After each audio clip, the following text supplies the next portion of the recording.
Welcome to MCpodcast, aka Men of Culture Podcast, and in this video today, I want to talk about Sentenced to Be a Hero. Is it worth the watch?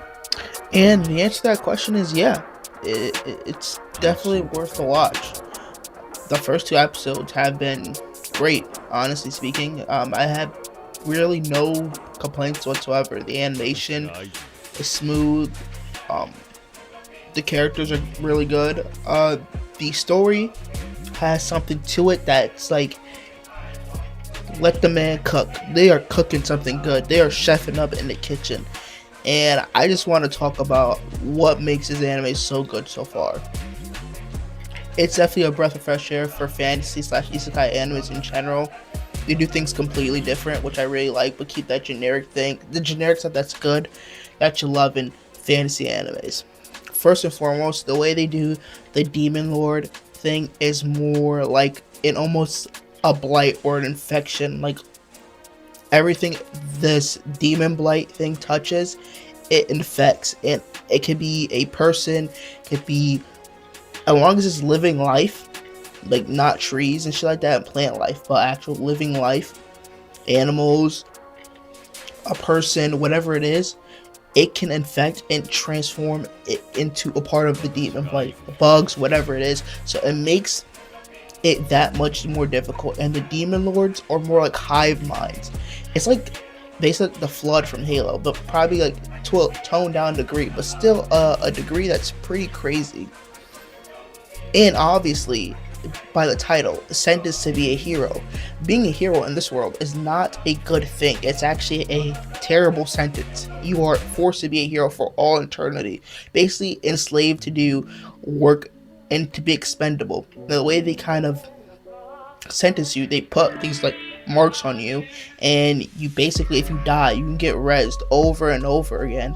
Whether they put you in your own body or they put you in someone else's body. And each time they res you again, you lose a part of your memory until you slowly but surely go crazy. We see this in episode 2 with one of the characters who's basically just a husk of fighting machine and nothing in his brain. One thing I'm liking about Sentenced to Be a Hero so far is that there's a lot of layers in the show. There's like, it reveals and gives you the lore of the world and builds up the world, explains what's going on, but also it hides and kind of slowly or surely reveals certain other parts. As you can obviously tell, there's a lot of corruption going on, and the main character is betrayed, is revealed to be a revenge story of some sort of sorts, and it has a lot of clear, interesting twists that are developing in the background. You could definitely see that the knights are nothing but just honored filled idiots that are just told to do what the priest want them to do, and you clearly see there's some corruption, and obviously there's more that meets the eye, which I really like, that there's that hidden detail that's clear to see, but also we're not exactly sure who's actually the shady party. Sentenced to Be a Hero is something that I'm going to keep an eye on and keep watching.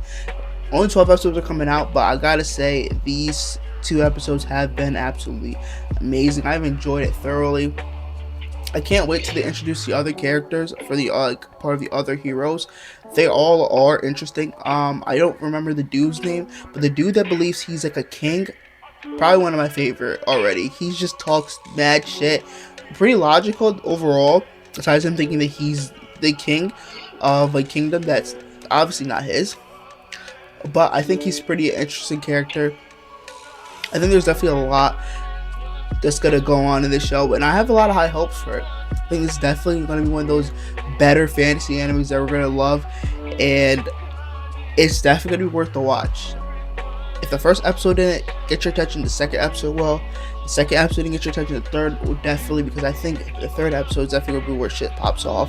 I love the way they're doing the Demon Lord thing, where it's not really exactly a Demon Lord, it's more of an like infection, a blight that just corrupts all living things, and that's so cool because it corrupts humans, anyone, it corrupts the land. So it's an obvious thing that people of the lands can't even live in certain areas because the corruption is spreading throughout the ground, making the soil and fertile. So this is such an interesting way of doing fantasy.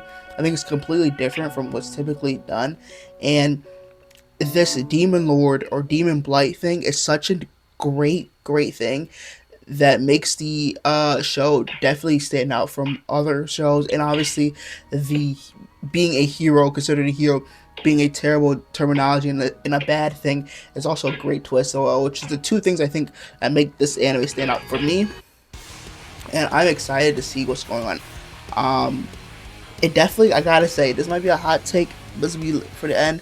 It got an AOT type of story going on. Like the way it's building up reminds me of like how AOT built a story. It might be a crazy take to say, but that's how I just kind of feel. If you enjoy this type of video, make sure to leave a like, comment, and subscribe. How you think about Sense to Be a Hero? I've been enjoying it. I like it a lot. Anyways, MC Podcast signing out. Stay meta culture, people. Peace.